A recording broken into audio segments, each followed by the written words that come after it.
গোপালগঞ্জ কিন্তু আধিপত্যবাদী দিল্লির কোন অংশ নয়, স্বাধীনতার রক্তে গড়া বাংলাদেশের এই মানচিত্রে ভূখণ্ডের একটি অংশ।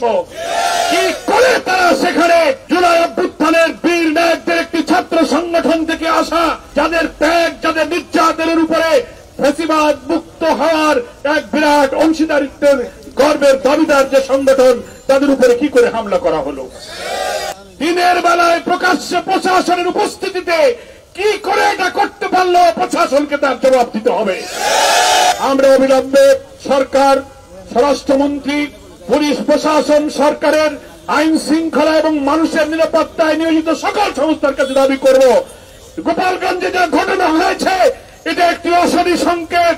দেশের ফ্যাসিবাদ বিরোধী গণতান্ত্রিক শক্তির উপরে এই হামলার পুনরাবৃত্তি যেন না হতে পারে, এখনই সকল ব্যবস্থা গ্রহণ করতে হবে।